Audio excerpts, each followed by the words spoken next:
오늘 아침에 그 김연아 선수의 경기 다 보셨습니까? 네. 보셨어요. 신나셨습니까? 네. 네, 참 아름답고 감동적이죠. 네. 그거 보다가 제가요 정신줄을 놓는 바람에 설교문을 안 들고 왔어요. 그래서 오늘 설교를 쉬어야 되나 그런데 기적같이 노트북이 하나 저기 이렇게 예비가 돼 있어서 제가 이렇게 노트북을 들고 오늘 설교를 하게 됐는데 2년의 공백을 가지고 있다가 다시 그런 무대에 선다. 여러분 한번 상상해 보세요. 우리 희수 선생님 2년 동안 플룻을 불지 않다가 연주 무대에 선다.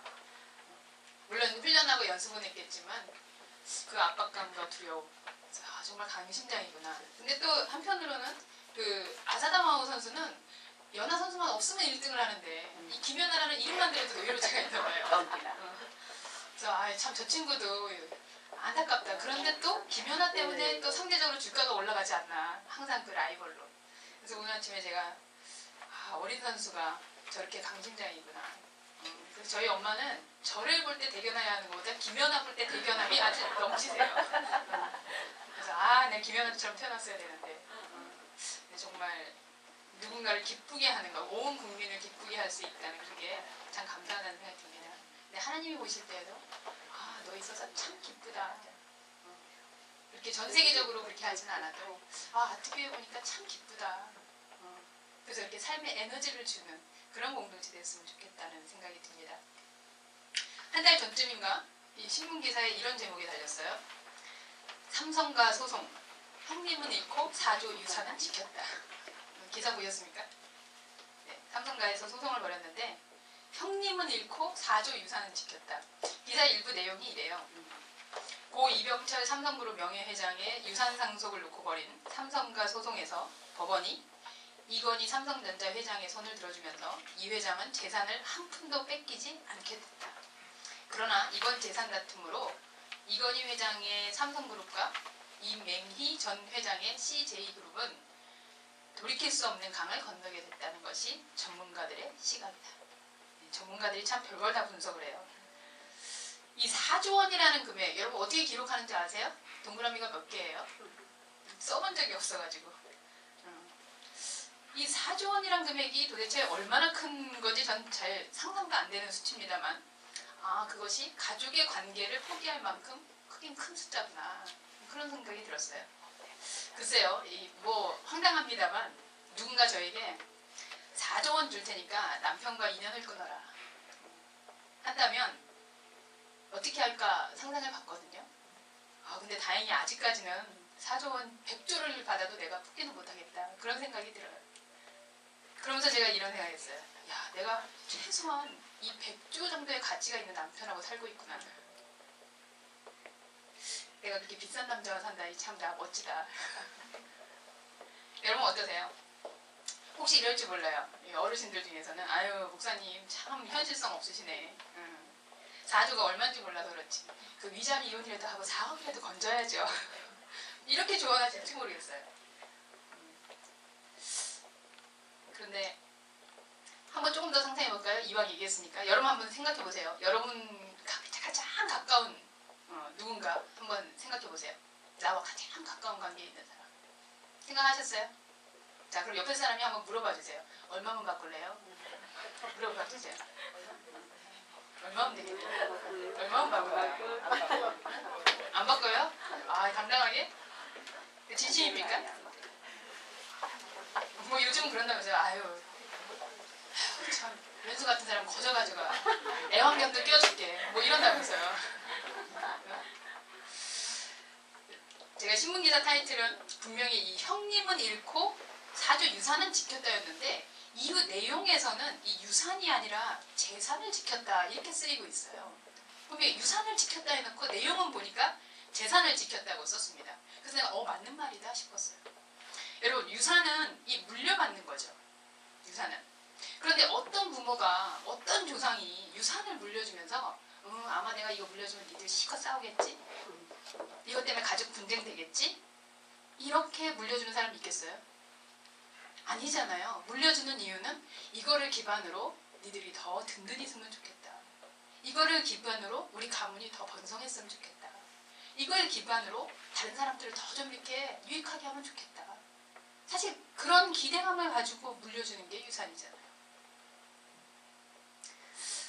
물려준 재산 때문에 자식들이 싸울 것 같다. 그러면 아마 주기 어려울 것 같아요. 유산은 관계가 기반입니다. 여러분, 유산은 이 받은 내용보다는 내가 그분과 어떤 관계를 맺고 있느냐에 따라서 그 유산의 가치가 달라져요. 그렇잖아요. 네, 손뜨개질한 장갑이 하나 있습니다. 이거는 우리 어머니가 돌아가시면서 남겨준 거예요. 백화점에서 비싸게 주고 산 가죽 장갑 하나 있어요. 어느 게 더 귀한 거예요? 이 재산과 유산의 차이가 그런 점이 있어요. 유산은 관계를 기반으로 생기는 것들이에요. 그렇다면 여러분에게 정말 가치 있는 것들, 여러분이 난 이거 잃으면 정말 평생의 가슴에 한이 되겠다 하는 것들, 그게 돈으로 환산되는 재산입니까? 아니면 이 관계 안에서 이루어진 유산입니까? 여러분들이 소중하게 여기고 있는 것이 과연 재산이에요? 아니면 유산이에요?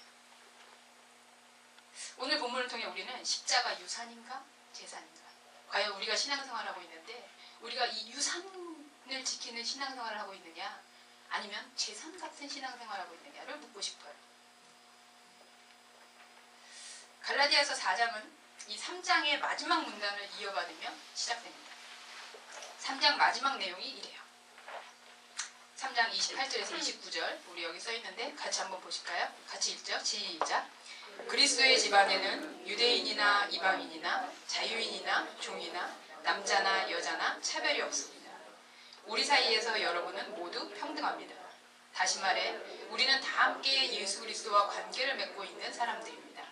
또한 여러분은 그리스도와 한 가족이니 바로 여러분이 아브라함의 후손이며 언약의 약속에 따른 상속자입니다.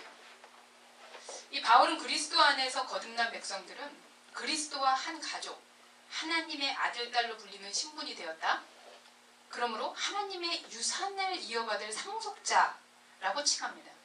그런데 이 말에 대해서 부연 설명을 해요. 이 상속자가 뭐냐라는 얘기를 하면서, 그게 이제 갈라디아서 4장 1절에서 나오는 말씀들이에요. 자, 1절에서 3절 말씀 우리 함께 읽어볼까요? 시작! 이 말이 무슨 뜻인지 말씀드리겠습니다. 상속자가 미성년일 때는 종보다 나을 것이 없습니다. 그는 법적으로는 모든 유산의 주인이지만 아버지가 정해놓은 자유의 때까지는 가정교사나 유산관리인의 지배를 받아야 합니다. 우리도 마찬가지입니다. 우리도 어릴 때에는 유치한 교훈, 이 세상의 가정교사와 유산관리인에 둘러싸여 종처럼 명령을 받았습니다. 스스로 행동을 결정할 권한이 없습니다. 4절을 계속 가볼게요. 그러나 정하신 때가 찾아 아버지 하나님은 자기 아들을 보내셔서 우리와 마찬가지로 여자에게서 낳게 하시고 율법의 제약을 받게 하셨습니다. 그것은 율법에 사로잡힌 우리와 같은 사람들을 건지시기 위해서였습니다. 그 결과로 우리는 자유인이 되어 정당한 상속자의 권리를 누릴 수 있게 되었습니다. 이제 여러분은 하나님의 자녀로 완전히 입양되었고 자신 있게 말할 수 있습니다. 하나님께서 자기 아들의 영을 우리의 삶에 보내셔서 아빠, 아버지라고 부르도록 하셨으니 말입니다. 하나님과 친밀한 대화를 나눌 수 있는 특권을 가졌으니 여러분은 이제 종이 아니라 자녀입니다. 그리고 자녀이면 유산을 완전히 물려받을 수 있는 상속자이기도 합니다. 자, 여러분, 바울이 이 갈라디아인들은 이미 너희는 상속을 받은, 이 유산을 이미 받은 상속자이다, 이렇게 얘기를 해요. 그런데 이 법정 대리인이 유산을 관리하는 그런 시대가 이미 끝났어요. 지금 율법의 얘기를 하면서 너희들이 지금 율법에 따라서 막 그렇게 살고 있는 거는 마치 유산은 받기는 했는데 법정 관리인 밑에서 내가 그걸 행사할 수 없이 사는 거하고 똑같다. 그렇게 율법을 설명하는 거예요. 예수 그리스도에서 복음을 받은 사람은 이미 그 상속을 내가 누릴 수 있는 분량이 된 거예요. 그래서 완전히 다 끝났어요. 서류 절차 다 끝났고 내가 그냥 그걸 누리면 돼요. 그런데 율법으로 돌아가는 것은 그 법정 관리인 밑에서 내가 분명히 아버지 아들이어서 다 받았는데 그 사람이 행사해주지 않으면 할 수 없는 그런 상황하고 똑같다는 거예요. 예수 그리스도의 오심으로 우리의 상속 절차는 완성이 되었어요. 율법은 이미 하나님과 직접 관계하면서 예수와 동일한 유산을 받은 자들에게 이 눈치 저 눈치 보면서 이 종처럼 살아가게 하려는 그런 법이에요. 그럼 어떻게 살 것이냐. 그것에 대해서 답답한 심정을 가지고 8절에서 11절 말씀. 전에 여러분이 하나님을 개인적으로 알지 못하던 때에는 신성과는 아무 상관없는 신들에게 종노를 했지만 이제는 진짜 하나님을 알게 되었습니다. 아니, 하나님께서 여러분을 알아주셨습니다. 그러니 어찌 다시 종이 호랑이들에게 굽실거릴 수 있겠습니까? 그런데도 여러분은 특정한 날과 절기와 해와 관련된 이 모든 전통과 금기와 미신을 두려워하며 꼼꼼히 지키더군요. 여러분과 함께 있으면서 기울인 나의 모든 수고가 연기처럼 사라질까 두려울 따름입니다. 여러분, 바울의 심정이 이해가 되세요? 복음으로 이렇게 자유하게 돼서 율법 가운데 해방받고 그리고 완전히 유산을 상속받은 자로 살게 했는데 다시 거꾸로 돌아가는 거예요. 그래서 무슨 날도 지켜야 되고 모두 해야 되고 모두 해야 되고 모두 해야 되고 여기에서 얘기하는 신 이미 그 재산 내가 상속받고자 하는 것들을 위해서 지금 쫓아가고 있는 행동이 마치 미신을 따르고 있는 것과 같다는 거예요. 그래서 이날 이사하면 안 되고 저날 뭐 해야 되고 이러면서 내 행동에 제약을 받고 있죠. 상속자의 유일한 조건은 이 상속하는 사람과의 관계입니다. 관계로 인해서 유산을 물려받는 것이지 물려받으려고 막 아부를 떤다던가 내가 그걸 물려받기 위해 죽도록 고생하고 있는 것은 이미 관심이 어디에 있는 걸까요? 그 물려주는 분하고의 관계에 있는 걸까요? 아니면 그분의 주머니에 관심이 있는 걸까요? 내가 우리 어머니에게 잘해요? 그런데 어머니가 재산이 엄청 많아요. 내가 그 유산을 물려받겠다고 하는 순간부터 저에게 있어서 어머니는 이미 관계가 아닌 거예요. 그렇잖아요. 그런데 지금은 이 율법이란 데 묻혀서 갈라디아인들이 예전 모습을 다 잃었어요. 예전에 어떤 모습이었냐? 전에는 바울에게 이 복음을 듣고 살았을 때는 사랑이 있었어요. 이 유산받은 자의 넉넉함이 있었던 거예요. 평안했어요. 막 내가 못 받을까 막 안달하지도 않아요. 그리고 그래서 친절해요. 그리고 인내합니다. 그리고 관용하게 돼요. 이 상속자로서의 여유와 넉넉함을 가지고 바울을 대했던 거예요. 그런데 지금은 이 유산받는 비법, 율법을 전수한다는 사람들에게 매료돼서 이 냉소적이고 비판적으로 바울을 대하는 거예요. 바울은 자신에게 친절하지 않다는 것을 체크하는 게 아닙니다. 이 사람들의 삶으로 말미암아 다시 거꾸로 돌아간 그 삶을 안타까워하는 거예요. 그러면서 바울이 이야기하는 것이 바로 아브라함의 두 자녀. 누구와 누구죠? 하나는 하갈이 낳은 이스마엘. 그 다음에 사레가 낳은 이삭. 달리 얘기하면 이스라엘이에요. 이스마엘과 이스라엘의 이야기를 하면서 너희들이 지금 어떤 모습인지 봐라 이렇게 얘기해요. 여러분 주의 깊게 한번 읽어볼까요? 본문이 깁니다. 그렇지만 찾았어요. 아마 여기에는 안 실려있을지 모르는데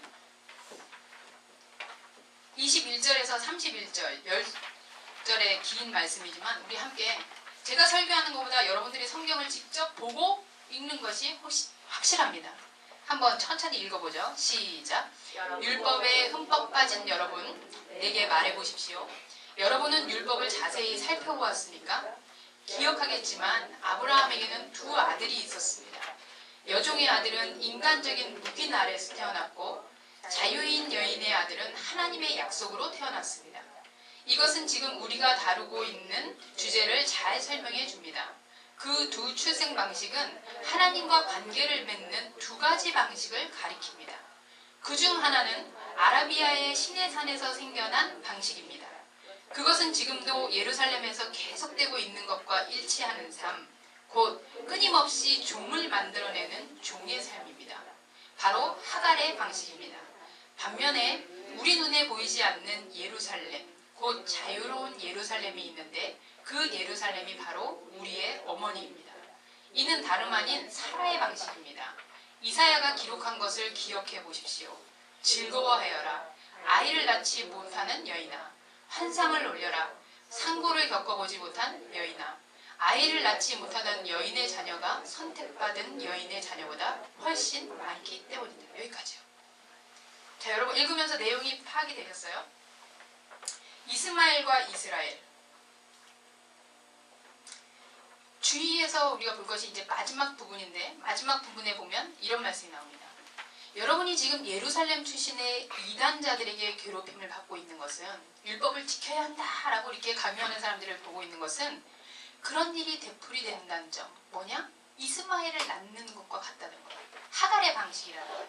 우리가 어찌해야 하는지 성경은 어떻게 얘기하느냐? 여종과 그 아들은 내쫓아라. 미안하지만 재산은 버려라. 대신 유산을 택해라 해요.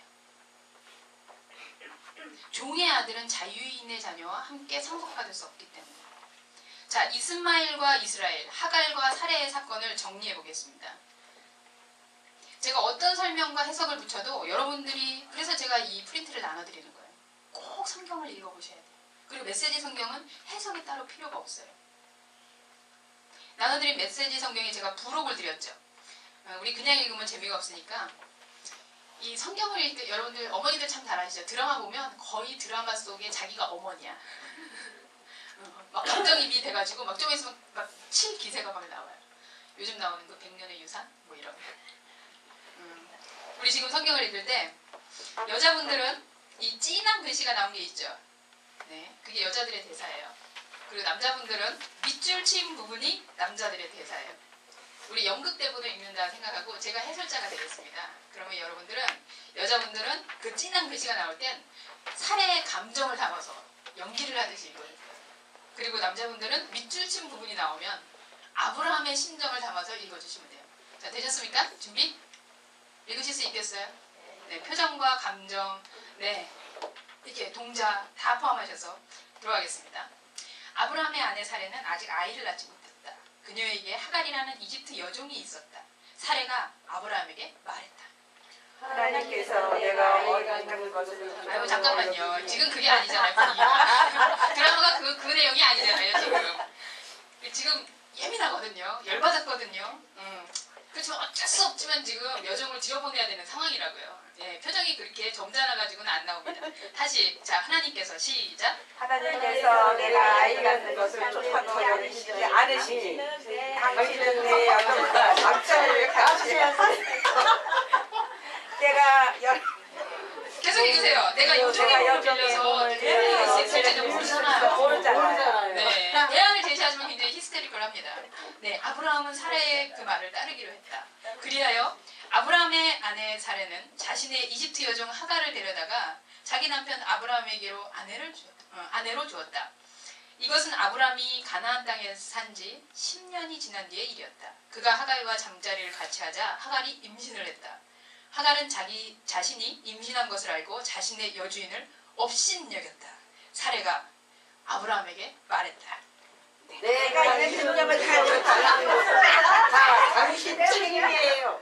내가 내 종을 당신 잠자리를 같이 하고 잘하셨어요. 그 종에 자기가 임신한 것을 알고서 나를 없이 여기지 뭐예요? 하나님께서 누가 오는지 결정해주시면 좋겠어요. 감정이입됐습니다. 네, 우리 확실히 50대 이상의 우리 어머님들이 잘 읽으시네요. 네, 누굴 생각하고 있는지 그냥 가슴에 와닿네요. 네, 아브라함이 말했다. 남자들 시작. 네, 아주 비굴보드로 사레가 하갈을 학대하자 하갈이 달아났다. 하나님께서 아브라함에게 말씀하셨다. 내 아내 사레를 더 이상 사레라고 하지 말고 사라라고 하여라. 내가 그녀에게 복을 주어 그녀가 내 아들을 낳게 하겠다. 반드시 그녀에게 복을 주어 그녀에게서 여러 민족이 나오게 하고 여러 민족의 왕들도 나오게 할 것이다.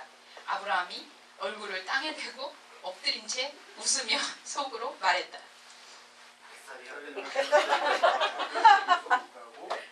아유, 이거 김국집사님 너무 연기가 생각이야. 속으로 이렇게 비웃으면서 푹푹 웃으면서 나와야죠. 다시 한번. 자, 시작. 여자분들 완전히 이제 이입이 돼가지고 그냥 나오시네요. 자, 같이 읽습니다. 남자 시작. 100살이나 된 남자가 아들을 볼 수 있다고? 90살이나 된 사라가 아이를 낳을 수 있다고? 어이없는 거죠. 아브라함이 정신을 차리고 하나님께 아뢰었다. 이스마엘이나 하나님 앞에서 잘 살았으면 네, 이스마엘이나 잘 들었으면 좋겠습니다. 자, 그 다음부터 읽습니다. 하나님께서는 약속하신 바로 그날에 사라를 찾아오셨다.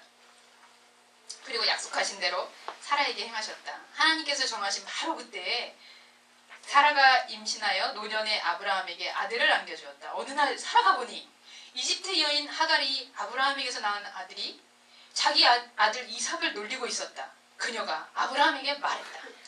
저 여동이 아들이 내 아들 이삭과 함께 유산을 갖게 할 수 없습니다. 네, 없습니다. 이제 없으면 뒤에가 더 짧았을 것 같아요. 자, 여러분 아마 이 창세기의 이 부분은 아마 죽을 때까지 못 잊으실 거예요. 이 장면에 대해서는. 성경을 읽을 때 이렇게 감정이입을 해서 한번 읽어보세요.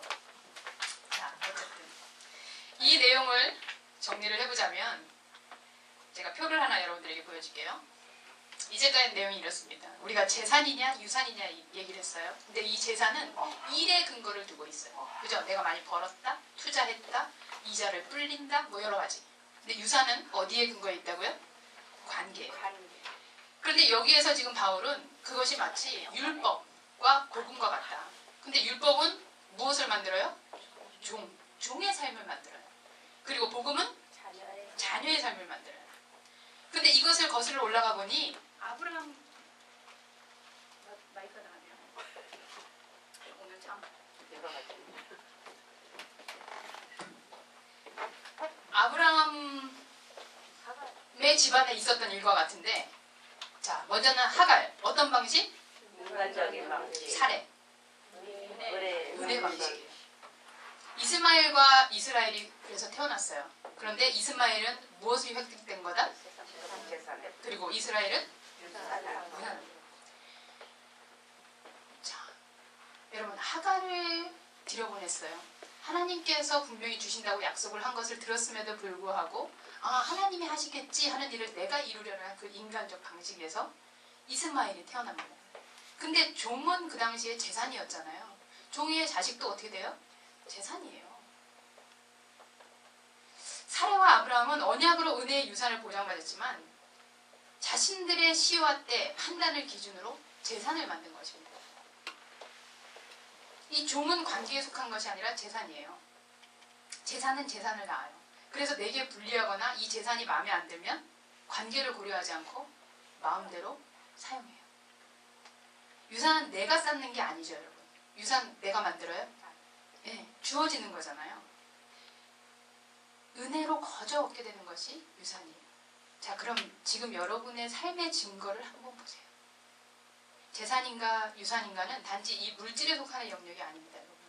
우리의 삶의 모든 영역을 말해요. 의식의 세계와 정신도 재산일 수 있죠. 그죠? 그 의식을 받는 거. 뭐 정신을 물려받았다 하는 것도 유산일 수 있죠. 아주 사소한 일들, 평범한 일들도 재산일 수 있고 유산일 수 있어요. 제가 엊그제 이 존경하는 한 선생님을 만났어요. 근데 이 선생님이 대화 중에 뜬금없이 이런 말씀을 하시는 거예요. 목사님, 저 이제부터 머리카락 염색 안 하려고요.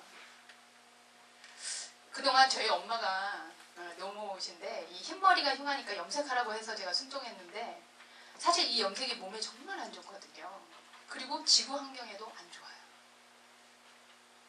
그렇게 얘기하셨는데 제가 아니 뜻밖의 말씀이어가지고 잠시 이렇게 멈칫하다가 이게 무슨 얘기지 하다가 이렇게 대답을 했습니다. 선생님의 외모야 이 염색을 하든지 안 하든지 아름답습니다. 그런데 염색을 만약에 중단하면 아마 얼마 동안은 사람들로부터 무슨 힘든 일 있으세요? 어려운 일 생기셨어요? 뭐 어디 아프세요? 이런 얘기 들을지도 몰라요. 그런데 그때마다 이 염색이 인체에 얼마나 안 좋은지 그리고 지구 환경이 얼마나 안 좋은지를 얘기하다 보면 사람들이 처음엔 어리둥절하겠지만 분명히 어느 순간부터는 야, 멋지구나. 좀 멋있다. 그렇게 얘기할 것 같아요. 그래서 선생님 멋지게 볼 것 같습니다. 아마 동안이라는 칭찬은 없어질지 몰라도 자연스러운 인생의 경륜과 무엇을 보여줄지 모르겠네요. 제가 그렇게 얘기하면서 사실은 찔렸어요. 저는 지지난주에 사실 염색을 했습니다. 근데 저희 엄마가 그러시는 거예요. 야, 너 염색할 머리도 없는데 무슨 염색을 하니? 근데 제가 그랬죠. 이 아내 보라고 다 흰머리라고. 엄마는 내가 여기 이렇게 지금 남편 떼어놓고 와서 부지런해가지고 고생한다는 얘기 들으면 좋겠어? 그럼 톡 쐈죠. 근데 선생님 얘기를 이렇게 들으면서 머리카락이 내 재산이구나. 그래서 나는 이 재산을 잘 불려서 더 젊어 보이고 더 좋아 보이고 그것을 내가 잘 유지하려고 했구나. 이게 내 거라고 내가 생각했구나. 젊어 보이는 게 재산이라고 여겼겠죠. 머리카락 하나도 하나님이 주신 이 선물인데 이걸 인위적인 방법으로 아름다움을 만들지 않고 아울러 환경을 보존할 수 있는 길이라면 난 그 길을 선택하겠다 했던 그 선생님의 얘기가 저에게 굉장히 교훈이 됐어요. 여러분, 우리가 이 상속을 받았다는 것, 우리가 예수님으로 인해서 유산을 받았다는 것, 그 유산이 뭔지 아십니까? 여러분 뭘 받으셨어요?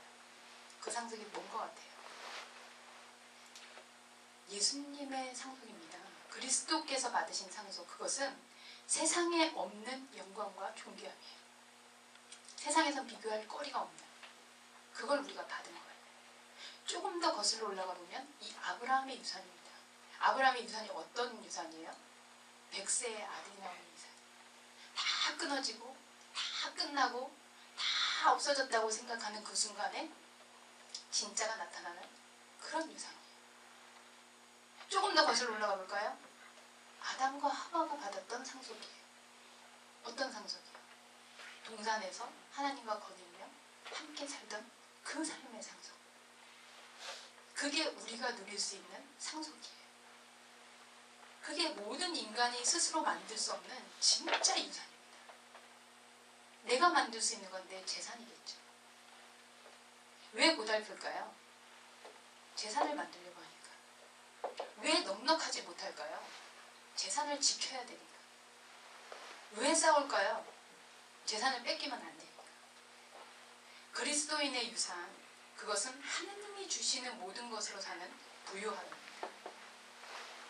그런 사람은 어떤 모습으로 나타나냐고요? 갈라디아서 12장에서 14절 말씀. 갈라디안들이 그 넉넉한 마음으로 어떻게 되었는지 한번 읽어보자고요. 자, 시작. 사랑하는 친구 여러분, 내가 여러분과 함께 있을 때에 여러분의 입장에 서려고 노력했던 것처럼 여러분도 나의 입장에 서려고 노력해 주십시오. 그때 여러분은 참으로 다감하고 친절했습니다. 여러분은 개인적으로 나에게 함부로 하지 않았습니다. 여러분도 잘 알다시피 내가 여러분에게 메시지를 전하게 된 것은 내 육체가 병들었기 때문이었습니다. 육체가 병들어 여행을 계속할 수 없게 되었고 나는 그 여행을 멈추고 여러분과 함께 있지 않으면 안 되었습니다. 내가 여러분에게 메시지를 전하게 된 것은 바로 그 때문입니다. 아픈 손님을 맞이하는 것만큼 골치 아픈 일도 없었을 것입니다. 그런데도 여러분은 하나님의 천사를 대하듯 나를 대했습니다. 여러분은 마치 예수께서 친히 여러분을 방문하시기라도 한 것처럼 나를 대면하면서 예수를 대하듯 했습니다. 거기까지. 여러분 기억하세요. 재산은 언제나 유산을 조롱합니다. 한번 따라해볼까요? 재산은 유산을 조롱한다. 하갈이 사례를 조롱해요. 임신한 사실 알고. 이스마엘이 이스라엘을 놀려요. 이삭 어리니까. 인간의 방식은 은혜의 방식을 조롱합니다. 야, 그렇게 해가지고 너 언제 부자 됐냐? 너 그렇게 해서 어떻게 살려고 그래? 율법은 복음을 조롱해요. 너 그렇게 하나도 아무것도 안 하고서 어떻게 구원을 받는다는 거야? 눈에 보이는 가시적이 없다는 것이죠. 자신들이 더 힘이 있다는 겁니다. 그래서 자꾸 비교하고 경쟁하게 만들어요. 꼭 재산도 있고 유산도 있으면 안 될까요? 하고 우리 집사님이 저한테 물어볼 것 같아요. 목사님 재산도 없고 유산도 얻으면 안 돼요? 근데 성경의 말에 저 여종과 아들을 쫓아내세요. 저 여종과 아들이 내 아들 이삭과 함께 유산을 나눠 갖게 할 수는 없습니다. 두 개 동시는 안 된다는 거예요. 우리는 은혜의 법 안에 산다는 거예요. 불행하게도 아브라함과 사레가 만든 재산, 여러분 이스마엘 때문에 구약과 신약 시대는 물론 지금 이 시대까지 중동 사태가 왜 일어납니까? 그 재산 때문에. 그때 만들었던 그 인간적 방식으로 만들었던 그 재산이 수천 년을 걸쳐가면서 수대에 걸쳐가면서 문제를 만들고 있어요. 경쟁하게 하고 싸우게 하고. 재산이 아닌 유산의 상속자로 사는 사람은 첫째, 조급하지 않습니다. 따라해볼까요? 조급하지 않습니다. 조급하지 않습니다. 왜요? 어차피 받았으니까. 어차피 받은 거거든요. 하나님께 받은 비전도 당장 이루어야 한다는 조급함이 아니라 이루실 것을 기대하면서 자유하며 기다리는 거예요. 내 방식대로 하나님의 유산을 끌어오지 않습니다. 따라해볼까요? 유산을 끌어오지 않습니다. 유산을 끌어오지 않습니다. 유산을 어떻게든지 빼내려고 애쓰지 않아도 된다는 거예요. 물론 유산을 받으려고 아양을 떨 필요도 없죠. 예수 그리스도께서 주신 새로운 삶은 은혜로 거저 받은 삶입니다. 십자가 때문에 난 고생한다. 아, 괴롭다. 예수 믿으면 손해본다. 여러분, 이거는 잘 몰라서 하는 말이에요. 유산을 보존하고 지키는데 때로 힘이 들고 어려움을 감수할 때도 있어요. 그런데 그것은 유산을 상속해준 분의 뜻과 정신을 알면 참을 수 있어요. 그분과 관계를 내가 맺고 있으면 가능한 일이에요. 자, 세계 정상의 기업 삼성, 참 자랑스럽죠? 그 가문의 유산 문제, 여러분 어떻게 생각하십니까? 이미 물려준 것 이외의 뜻과 정신이 훼손되었다면, 물려준 사람의 그 의미와 정신이 훼손되었다면 그것은 더 이상 유산이 아닙니다. 재산 다툼만이 남는 거죠. 십자가, 재산이 아니라 유산입니다. 따라해볼까요? 십자가, 재산이 아니라 유산입니다. 재산이 아니라 유산입니다. 십자가가 우리를 풍요롭게 하는 재산이 아니라 이 십자가의 정신으로 사는가가 바로 우리의 유업을 이어가는, 이 유업을 이어가는 상속자의 모습이에요. 십자가가 달려서 교회가 아니라 교회에 가면 십자가가 보이는 거예요. 십자가를 보고 교회를 찾아가는 게 아니라 저 사람 뭐지? 하고 따라가 보니 거기 끝에 예수 십자가가 있는 거예요. 그 삶이 바로 유산을 상속받은 자의 삶입니다. 여러분, 재산의 소유자입니까? 아니면 유산 상속자입니까? 유산 상속자 맞으세요? 네. 그러길 원하세요? 네. 재산은 많으면 자랑합니다. 적으면 위축이 돼요. 그런데 유산은 많으면 책임감이 더해져요. 적으면 적기 때문에 더 소중하고 귀해요.